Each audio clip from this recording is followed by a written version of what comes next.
एक धोखा देने का अगर कोई काम किया है तो माया दीदी योजना जो हमारे वृद्ध माता और पिता का जो सामाजिक सुरक्षा पेंशन का जो योजना का जो पैसा था उस पैसा को चेंज करके कन्वर्ट करके और फिर हम लोगों को माया दीदी की योजना को शुरुआत की। मेरा एक ही मकसद है कि भगवान ने मुझे जन्म दिया है जनता की सेवा करने। बहुत से लोग आज भी राजनीति को सेवा नहीं समझता है बल्कि राजनीति को एक साध्य समझता है और जैसे विधायक बनते हैं तो अरब से खरब से और जितना उन लोगों को धन कुबेर बन सकता है उस दिशा में आगे बढ़ता है। आज भी रोड एक बहुत बड़ी समस्या है जिसके कारण वहाँ के लोग बोलते हैं कि ना तो मैं रोजगार के लिए घर से निकल पा रहे, बच्चे को छोड़ने जा रहा हूँ स्कूल तो उसके लिए भी दिक्कत है। आज ही एक्सक्लूसिव बातचीत में मैंने महिला से बात की। राम कुमार पाहन जी अगर इस बार खिजरी विधानसभा से जीतते हैं तो जो विभिन्न पंचायतों की जो समस्या है उनके साथ हर पल हर क्षण खड़े रहेंगे और उनकी समस्याओं का निदान करेंगे।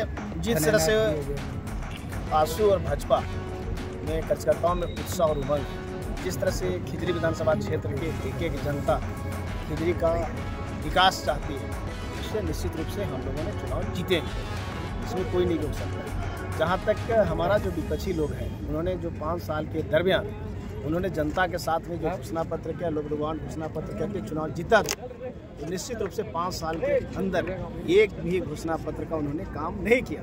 अगर एक धोखा देने का अगर कोई काम किया है तो माया दीदी योजना जो हमारे वृद्ध माता और पिता का जो सामाजिक सुरक्षा पेंशन का जो योजना का जो पैसा था उस पैसा को चेंज करके कन्वर्ट करके और फिर हम लोगों को माया दीदी की योजना को शुरुआत की। इसे लागू में तो काफ़ी आक्रोश है। राजेश जी तो बोल रहे हैं कि भारतीय जनता पार्टी सिर्फ ध्रुवीकरण कर रही है और ध्रुवीकरण के आधार पे वोट ले रही है और उन्होंने बोला कि हमने 5 साल में विकास कैसे से कार्य किए है और विकास पर मुझे वोट देगी। क्या राम कुमार पाहन जी जो आज जिस तरह से हेमंता विश्व शर्मा यहाँ पे आए थे, क्या उनकी बातें और जो आप लोगों की वादा है वो जमीन स्तर पे जनता पे ये सब जा रही है? निश्चित रूप से हमारा Bharatiya Janata party NDA folder ने जिस बात को घोषणा करती है उसको हम लोग 1 महीना के अंदर फर्स्ट कैबिनेट में है उसको हम लोग नरेंद्र भाई मोदी जी ने पिछले बार कहा था कि अगर हमको 2019 में कि हमको देश का प्रधानमंत्री बनाएंगे जनादेश दीजिए, मैं 370 हटाऊंगा, राम मंदिर बनाऊंगा और हमारा जो झारखंड के पूरे भारतवर्ष के ऐसे गरीब अंत्योदय जो लोग हैं उनको हम अंत्योदय का लाभ देंगे और सभी लोगों को 5-5 किलो फ्री में चावल मिल रहा है, सभी को आयुष्मान कार्ड मिल गया, शौचालय मिल गया।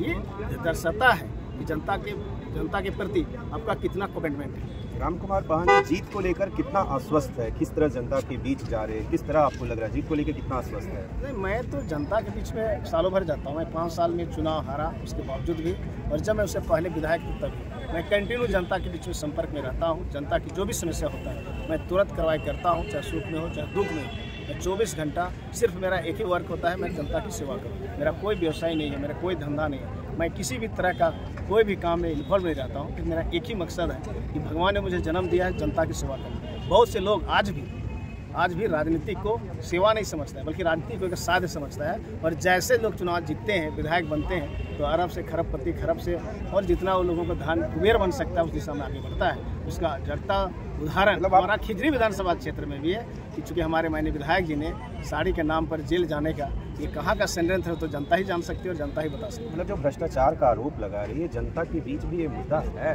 क्योंकि जिस तरह से मैं जनता के बीच घूम रहा हूँ आपके और मांझी प्रखंड में ऐसे कई गाँव में मैंने घूमा, वहाँ देख रहा हूँ कि आज भी रोड एक बहुत बड़ी समस्या है जिसके कारण वहाँ के लोग बोलते हैं कि ना तो मैं रोजगार के लिए घर से निकल पा रहे, बच्चे को छोड़ने जा रहा हूँ स्कूल तो उसके लिए भी दिक्कत है। आज ही एक्सक्लूसिव बातचीत में मैंने महिला से बातचीत किया हूँ। तो क्या राम कुमार पाहन जी अगर इस बार खिजरी विधानसभा से जीतते हैं तो जो विभिन्न पंचायतों की जो समस्या है उनके साथ हर पल हर क्षण खड़े रहेंगे और उनकी समस्याओं का निदान करेंगे?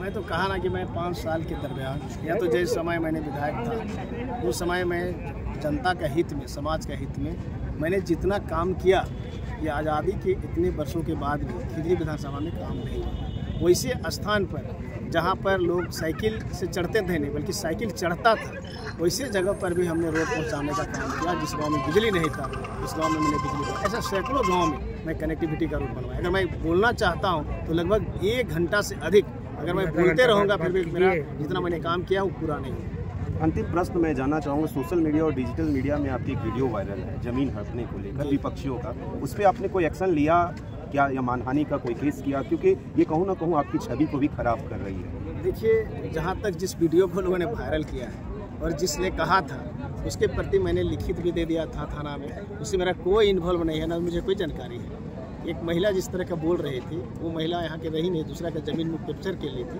मैं वहाँ गया भी नहीं, बस लोग उसका ज़मीन मालिक लोग आया था कि मेरा ज़मीन को कोई कैप्चर कर रहा है। मैंने थाना प्रभारी को सिर्फ बोला था कि उस पर आप जांच कर लीजिए, और जो ज़मीन है मैंने एसपी को भी बोला था, मैंने वहाँ का स्थानीय थाना प्रभारी को बोला था, वहाँ के मैंने मुखिया को भी बोला था कि उसे जाँच करके सही चीज़ को अप्लाई।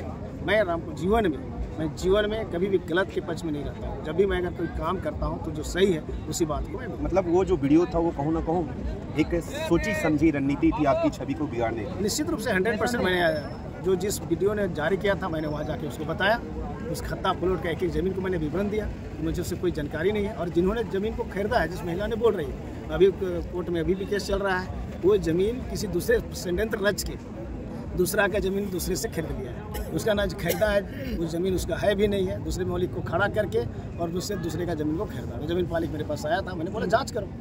बात करने के लिए बहुत बहुत शुक्रिया। इस समय हमारे साथ बात करने के लिए खिजरी विधानसभा के भारतीय जनता पार्टी के उम्मीदवार राम कुमार पाहन थे। क्या सचमुच इस बार खिजरी विधानसभा में जो जमीनी स्तर पे जो मुद्दे हैं, जो खास करके जल संकट की समस्या है, जो विकास की समस्या है, या फिर धार्मिक ध्रुवीकरण या अन्य मुद्दे ही हावी रहेंगे? ये तो 20 तारीख को निर्धारित होगा और किसके सर सरताज बंधेगा ये 23 को निर्धारित होगा। इस समय आप देख रहे थे जनमानस की आवाज और मेरे कैमरे के पीछे है नीतीश। जीतेगा भाई जीतेगा।